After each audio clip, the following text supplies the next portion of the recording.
Hi guys, it's Sarah. This is my second time attempting this video. The first one, within the first 30 seconds, my phone fell off the tripod and went flying. So welcome to live video. Anything could happen. Hopefully that's the craziest thing that happens in this video. But I'm here today to talk to you about nutrition and specifically how to have lots of energy on trail. Hello. I think this is a question that comes up a lot. Hey, John, that comes up a lot in the group. People are wondering, hiking, you notice, oh my gosh, I'm so hungry. I almost can't eat enough to keep myself going. Or, what is some food that is light, that is easy to carry, that's also packed with energy? So it's really hard for me to give you specific food recommendations. I will give you a couple that work for me in just a few minutes. But what I really want to give you is just kind of the theory of what your body really needs so that you can kind of take that and apply it to you. Everybody has different tastes, everybody likes different food, and really everybody's body responds differently to food. It's funny, I can drink straight Gatorade and go for a run and be just fine. And I have a friend, one of my running partners, that if she drinks sugary liquid while she's exercising, like she has all kinds of stomach trouble. And we'll talk about why that might be in a minute, why that really affects some people. But yeah, just two different bodies that like two different things and need two different things. But there are some basic guidelines that you can follow that will really just keep you, the energy in your blood, the fuel in your blood, in your muscles at a steady state so that you can do these really long hikes, do like 12 hours climbing a big mountain and really not have to eat a ton of food. So I'll give you some tips. And before I start, I'll share kind of a funny story from this week. When I was up at Mount Olympus, my friend and I were in Washington climbing a big mountain, and it's a big backpack to get in there.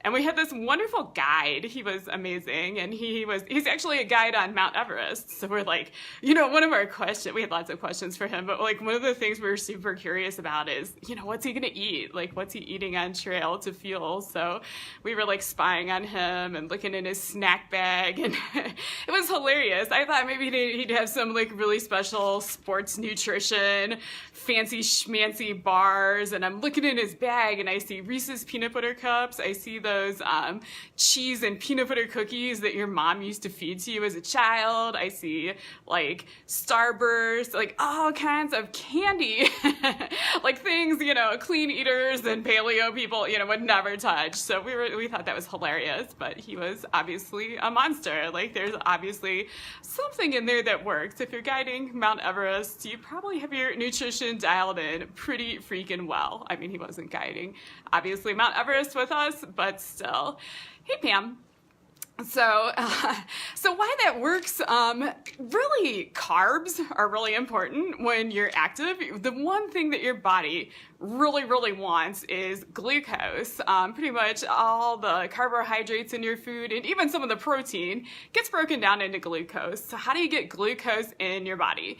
Let me take you through kind of, what you can do before your trip, during your trip, and then after your trip, because they are all really important. So before your trip, you're eating a very balanced diet, lots of carbohydrates, plenty of protein, some fat. There's nothing super special you're doing. Hopefully you're eating really healthy. And then if your trip or your hike or your climbing trip is going to be a long one, maybe 2 to 3 days before, you can do what's called carbo loading. So it's exactly like what you learned about in high school track. You maybe 2 to 3 days before, you're eating a higher carbohydrate diet. So maybe 80% of your calories are from carbohydrates. You're still eating healthy. You're still eating, some fat, some protein, but mostly carbohydrates. And what you're trying to do with that is to build up the levels of glycogen. It's a thing called glycogen, which is the fuel for your muscles. Your muscles can actually store that in the muscle fibers. So if you eat a lot of carbohydrates and you're also not exercising very hard at this time, I think a couple videos ago we did one on tapering, which is the rest period that you take before your big climb, your big hike. So the combination of eating lots of carbs and resting allows your glycogen stores in your muscles to replenish. And once you actually start your hike or your climb, your muscles can actually run off that glycogen for a few hours if you have a lot of it. And that's fuel that they already have, that's available right away, really fast. And it's stuff that you're not having to eat, which is great, because we'll talk in a minute about there's limits to how much you can eat, right? Like on a 12-hour climbing trip, you almost can't put enough fuel into your body to actually fuel that with food. So it's really good and really important to have some glycogen. So carbo loading, definitely try it 2 to 3 days before, just a high carbohydrate diet, and then a big like pasta dinner the night before you leave. And you should have some pretty good muscle glycogen. So then the morning of your big hike, your big climb, some things that you can do right before, maybe a couple hours before if you're up early enough, or right when you get up, have a nice drink. Drink, 17 to 20 ounces of water, sports drink, whatever it is that, feels good in your stomach. And then maybe like right before, you're gonna have another drink, maybe 10 to 12 ounces, just to really get some hydration cranking in your body. You don't have to go crazy. You don't have to drink like a whole Nalgene of water. It is possible to drink, hydrate too well and overhydrate, which is bad for you too, but get a little bit of good hydration in there. And then right before you go, maybe like when you're in the parking lot, standing around waiting for all your slow friends to put on your gear, have like a high carbohydrate snack, something like a banana, maybe a granola bar or a piece of candy. Just get something going right away before you even take your first couple of steps on trail. So then during your climb, a few things to think about. You are gonna want to have high carbohydrate sources of fuel. There can be a little protein, there can be a little fat, but make sure there's plenty of carbohydrate. Carbohydrate is the thing that fuels you. It turns into glucose, which is exactly what your muscles want. It doesn't really matter a whole lot if it's, like whole wheat bread or Starburst. That's where I think the guide got it right. Like, they both break down into glucose, right? And your muscles aren't going, stay away, Starburst glucose. Give me the whole wheat glucose. They just want glucose. So any carbs, whatever tastes good to you, whatever's easy to eat, easy on your stomach, easy to digest is good. So about 30 to 60 grams of carbohydrate per hour is a good thing. For hiking, usually what I do is stop every hour and make sure I have, my high carbohydrate snack, and then also at the same time drink maybe half a Nalgene of water. If you know those Nalgene bottles, they're like 1 liter, so that's probably like 16 ounces. I think they're 32 ounces altogether. I suck at math, but yeah, half a liter of water or sports drink. Putting some electrolytes in your water is a really good idea too. That's a source of calories that's really easy for your body to get inside and for your body to digest. So things like tabs or powder are good. If you are just going out for the day, you can put a little sports drink in. Some people like to dilute it because it's a little bit too sweet and strong. That's good too. And then things that are good to eat. Anything with, so you can Google lists of high glycemic index foods. Basically things with lots of simple sugars go into your blood faster. So there's lists online you can look at, but some examples would be candy. If you want to be a little bit more healthy, you can get those gels, sports gels and sports chews. You can get organic ones if it's really important to you that it not have a lot of extra ingredients or preservatives. I actually like to eat a little bit of real food on the trail, so I bring things like yogurt pretzels. We have these wonderful things at King Soopers that are pretzels with peanut butter inside, so you get a little bit of protein too, but there's still plenty of carbs. I do like some candy. I love banana chips and plantain chips. They have some fat, which so it doesn't always agree with everyone. But those are some ideas. So you can go the route where you're eating like actual expensive bars and cheese and things that are like sports food, or you can go the super cheap Walmart way and just eat candy and things you like. It's all gonna turn to glucose, like I said. I don't do that like if in your normal life. Simple sugar we try not to eat, but when you're exerting really hard, it's just gonna be broken down so fast that, you know, you're not worried about like sugar spikes and insulin resistance and things like that usually when you're actually exercising. So if you like to eat candy, that's the time to do it. So, you know, simple sugars, 30 to 60 grams an hour. And then a couple, I like to bring some salty snacks as well. Like I mentioned, pretzels and plantains. I find I always crave salt when I'm exercising, and that stuff just tastes so good. It's one of the reasons it's really hard just to exist on bars and gels and goos. And then another thing just to keep in mind, it's called gastric emptying. So if you've ever had stomach distress whenever you are exercising, and that might be just like cramps, like it can feel like diarrhea, like upset stomach, nausea, it can take all kinds of forms, but it's basically from the same reason. Whenever you are exercising, just keep in mind that your body kind of shuts down the digestive system. It doesn't totally shut it down, but especially if you're exercising hard, it kind of takes all the blood away, and you know, the blood that would normally be going to your stomach and intestines, some of it gets diverted away to, you know, like ventilate your skin and help your body, to get stuff, oxygen and stuff into your muscles, take carbon dioxide away. Like your body needs your blood for other things, right? Like digestion, you know, when you're exercising, it's kind of secondary. So if you have a lot of trouble with,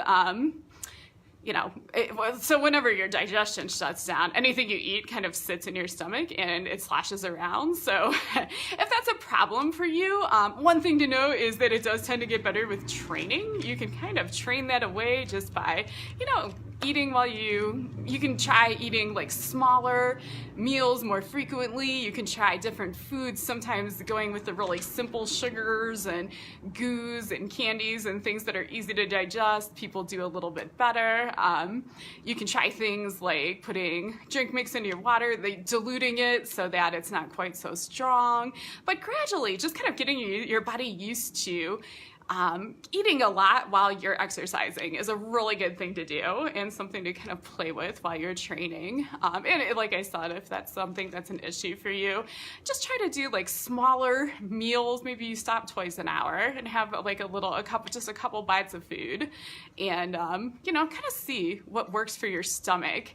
If you're going to high altitude, one more tip, low fat is usually good for whatever reason, because I think just your digestion doesn't work as efficiently whenever you're up at high altitude. Even like say over 10,000 feet here in Colorado, people often notice it. You need a lot of oxygen to digest food, so especially when you're exerting, you're not going to have as much as normal. So just keep that in mind. And like for whatever reason, fat seems to be the one that's really hard to digest for people at altitude. So keeping snacks low fat, especially when you're hiking, you can kind of it's good to bring some fat back in later. It's important to have some fat, but while you're actually on trail, low fat. So you go through you go through your hike, you're kicking ass, you got lots of energy, and then you get to the end. Right away, within the first 30 minutes, I really want you to have a high carbohydrate snack or drink that also has some protein in it. So kind of the classic one you see marathoners and runners drinking is chocolate milk. And you can actually get like a little chocolate milkshake or protein shake to take as powder with you if you're backpacking. If you're not able to keep chocolate milk, if you don't have access to chocolate milk right away in your car, you don't want to leave it in your car for a few hours while you're hiking or you're backpacking, take something powdered. That's often a good thing to do. Or you can even do something like a granola bar that's usually got some fat, some protein, trail mix, some carbs, some protein. But within 30 minutes, just make sure you get a nice, hearty carb and protein snack, because that's really going to promote recovery. The carbs starts rebuilding your glycogen that you've just burned out of your muscles, and your protein is going to actually repair the stress to your body. Like whenever anytime we're exercising and exerting, we're making like little tears in our muscles, and hey Kayla, we're basically like ripping them up a little. So protein, that's gonna help rebuild them so that you can recover and just feel better. If you're on a multi-day backpacking trip, it's so important that you're gonna be able to get up the next day and climb even better, because usually you go for a day or two and then there's summit day, right? So yeah, you gotta have some means to replenish your glycogen and just start repairing your muscles. And then for the next, after you get done, for the next every 2 hours, have another snack like that for maybe like 2 to 4 hours.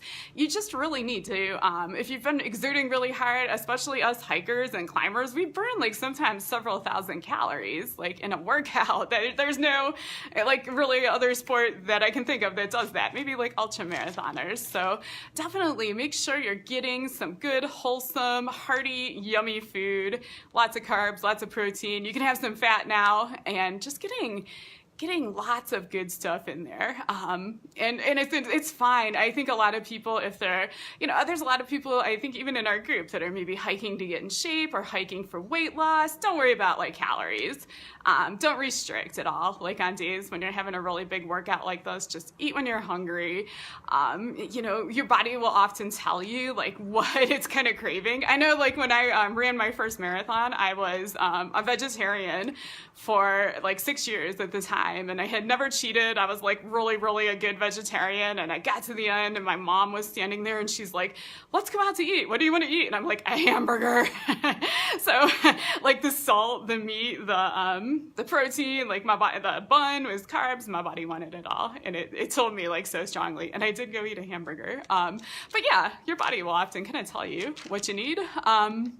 You'll get cravings, so, taking some foods that you like for after your hike, or having something in the car, or if you're backpacking, carrying something is a really good idea.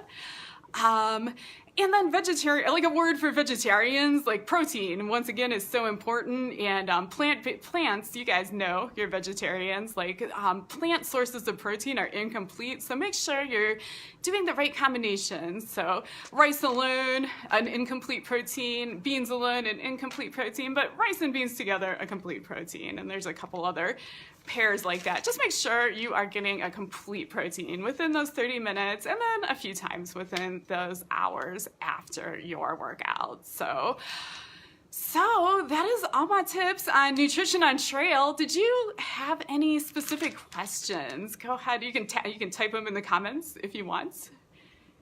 Or do you have any foods that you really enjoy on trail and recommend that give you lots of energy? Go ahead and drop those in the comments.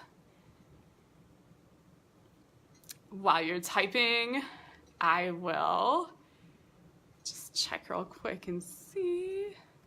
I'm gonna wave it to you. I don't know what waving is. What did it do? Did it send you guys something?